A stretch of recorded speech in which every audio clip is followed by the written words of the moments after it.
सभी का बहुत बहुत स्वागत है। आज पुनः मैं आपके लिए दूसरा वीडियो लेकर आया हूँ टेंस के बारे में, जिसमें हम पढ़ेंगे आज टेंस के कुछ एडवर्ब्स हैं जो आपके सामने दिख रही होगी। आज हम एडवर्ब के बारे में जानकारी अर्जित करेंगे। कल हमने स्ट्रक्चर के बारे में जानकारी अर्जित की है। उम्मीद करता हूँ आपने उनको याद किया होगा और वीडियो भी देखा होगा। तो चलिए अब आगे बढ़ते हैं अपने इस टेंस के काम को बढ़ाते हुए किस प्रकार से हम कर सकते हैं। तो कुछ एक एडवर्ब लिखी हुई है, अगर आपने ये एडवर्ब याद कर ली तो निश्चित रूप से आप आराम से करेक्ट फॉर्म को भर पाएंगे टेंस में। तो चलिए शुरू करते हैं। सबसे अधिकतम हमारे एडवर्ब आपको दिख रही होगी प्रेजेंट सिंपल टेंस की नजर आ रही है, और अमूमन अधिकतर जब भी अगर कोई पेपर बनेगा तो इस टेंस के कुछ ना कुछ क्वेश्चन या सेंटेंस जरूर दिए जाएंगे। चलिए देखते हैं। Always, daily, often, regularly, seldom, never, generally, occasionally, rarely, hardly, scarcely, in the morning, every and each के साथ अगर day, week, month या year कुछ भी आ जाए, यानी कि every day, every week, every month, इस प्रकार से each के साथ भी आ जाए तो हमें present simple tense on Sunday, Monday, Tuesday कुछ भी on के साथ आ जाता है तो हमें समझना है कि present simple tense काम में आएगा। इसके साथ साथ कुछ और चीजें हैं जो present simple tense में हमारे काम आएगी, जैसे universal truth, कोई सार्वभौमिक सत्य के संबंधित चीजें आ जाती हैं जो निश्चित रूप से हमेशा ही फिक्स रहती हैं, कभी बदलती नहीं है, तो उनके लिए भी हमें प्रेजेंट सिंपल टेंस का प्रयोग ही करना है। इसके बाद साइंटिफिक ट्रुथ है, जो कुछ वैज्ञानिक तत्व हैं, वैज्ञानिक सत्य जो हैं, उनके बारे में अगर देखा जाए तो वो भी हमेशा प्रेजेंट सिंपल टेंस में ही आएंगे। और हैबिचुअल ट्रुथ जो आएंगे वो भी आदतन कार्य हमारे हमेशा ही प्रेजेंट सिंपल टेंस में आएंगे। तो ये उम्मीद करता हूँ प्रेजेंट सिंपल टेंस के बारे में आपको पता चल गया होगा। ये कुछ कीवर्ड्स हैं जो आपको याद करने होंगे। अब आगे बढ़े प्रेजेंट कंटिन्यू टेंस में, तो इसकी एडवर्ब्स रहेगी today, now, at this time, at this moment, nowadays, in these days, ये कुछ एडवर्ब हैं। इसके साथ साथ सेंटेंस में लुक, सी और लिसन ये वर्ड भी आते हैं अगर, तो आपको सीधा सीधा प्रेजेंट कंटिन्यू टेंस को ही भरना है और जो स्ट्रक्चर मैंने कल बताए थे उसी के अनुसार भरना है। ये कुछ वर्ड कीवर्ड्स हैं जो या एडवर्ब्स हैं जो आपको सेंटेंस में मिलेगी और आपको पहचान कर पाएंगे आपकी कौन से टेंस के ये सेंटेंस रहेगा। चलिए आगे बढ़ते हैं। प्रेजेंट परफेक्ट टेंस के बारे में देखते हैं। तो वर्ड है just, already, yet, so far, recently and lately. ये कुछ वर्ड हैं जो आपको आइडेंटिफाई करवाएंगे आपको कि ये प्रेजेंट परफेक्ट टेंस का सेंटेंस है और आप आराम से उसमें करेक्ट फॉर्म भर पाएंगे कि अब मुझे कौन सी करेक्ट फॉर्म भरनी है। तो ये केवल और केवल कुछ एक कीवर्ड्स ही हैं, कुछ एक वर्ड्स स्पेलिंग है जो आपको याद रखनी है। आप आसानी से इसका प्रयोग करके आप करेक्ट फॉर्म को भर पाएंगे।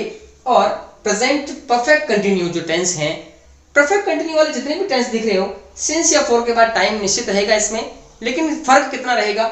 अगर प्रेजेंट का है तो आपको टाइम प्रेजेंट में दिया जाएगा साथ में, अगर पास्ट का रहेगा तो टाइम पास्ट में आ जाएगा, और अगर फ्यूचर का है तो टाइम फ्यूचर में आ जाएगा। बस इतना ही फर्क है सब में। अमूमन इसका बहुत रेयर कंडीशन में सेंटेंस जाता है, इसका ज्यादातर आ जाता है प्रेजेंट परफेक्ट कंटिन्यू का। अब आगे बढ़ते हैं हम पास्ट की तरफ। तो देखा जाए तो पास्ट सिंपल टेंस आपको yesterday, ago, once, that day, when, last के साथ वीक, मंथ, ईयर, यानी कि last week, last month, last year, ऐसे कुछ भी अगर आ जाते हैं तो ये वर्ड आते ही आपको आइडेंटिफाई कर लेना है कि ये पास्ट सिंपल टेंस है और आप आराम से आसानी से इसमें आपको वर्ब भरनी रहेगी। जो सेकंड फॉर्म भरी जाती है आराम से आप इसका प्रयोग कर पाएंगे। ये कुछ कीवर्ड्स है जो आपको याद रखने हैं। अब बढ़ते हैं आगे। पास्ट के कंटिन्यू टेंस में देखा जाए तो at that time, at that moment, in these days, sorry those days और व्हाइल। जैसे हमने यहां पर देखा था at this time, at this moment, तो आपको यहां पर एट दैट, दिस की जगह क्या आ रहा है, केवल दैट टाइम आ रहा है, दैट मोमेंट आ रहा है। इन दीज डेज की जगह पे यहां पर इन दोज डेज आ रहा है। फर्क केवल इतना ही है और आराम से आप आसानी से पता कर पाएंगे कि पास्ट का कंटिन्यू टेंस है। और व्हाइल से जुड़े हुए सेंटेंस रहेंगे तो आप आसानी से पता कर पाएंगे कि हमें पास्ट का कंटिन्यू टेंस का प्रयोग ही करना है। चलिए अगला बढ़ते हैं। अगर हम पास्ट परफेक्ट टेंस में देखा जाए तो आपको कुछ नहीं, नॉर्मल दो चीज दी हुई, एक आफ्टर का दिया हुआ है और एक बिफोर का दिया हुआ है।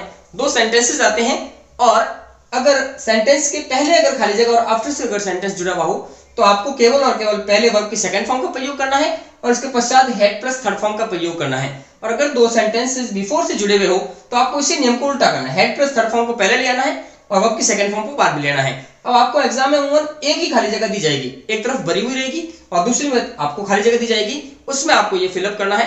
केवल 2 नियम विशेष तौर से याद रखने वाले रहेंगे, आफ्टर और बिफोर का, आप आसानी से इसको कर पाएंगे। और अगर देखा जाए तो पास्ट परफेक्ट कंटिन्यू नियम ने वही बता दिया कि सिंस या फॉर के बाद समय आएगा और समय पास्ट टेंस में आएगा, तो आप समझ लीजिएगा कि ये जो हमारा है पास्ट परफेक्ट कंटिन्यू रहेगा। चलिए बढ़ते हैं फ्यूचर टेंस की तरफ। फ्यूचर टेंस में आप देखा जाए तो tomorrow, next day, next week, next month, ऐसे वर्ड टुमारो साथ आते ही समझ जाइए कि आप फ्यूचर टेंस में चले गए हैं और आसानी से आप इसको फिलअप कर पाएंगे।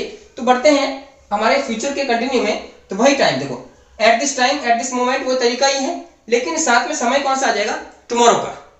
सीधा सीधा आइडेंटिफाई करने का तरीका रहेगा, टुमारो वर्ड आ गया है तो आपको आसानी से फ्यूचर टेंस में चले जाना है। और at this time, at this moment ऐसे वर्ड आते ही आपको फ्यूचर में टुमारो के साथ, तो समझ लीजिएगा कि फ्यूचर का कंटिन्यू टेंस है और आराम से आप उसका प्रयोग कर पाएंगे जो स्ट्रक्चर मैंने कल बताए थे उसी के अनुसार। चलिए बढ़ते हैं फ्यूचर के परफेक्ट टेंस की तरफ बढ़े अगर, तो बाई प्लस टाइम आएगा। सीधा सीधा एक चीज कम से कम याद रखनी है जो आपको आसानी से आप इस सेंटेंस को कर पाएंगे, बाई के साथ समय दिया जाए तो आप समझ लीजिएगा कि फ्यूचर का परफेक्ट टेंस है।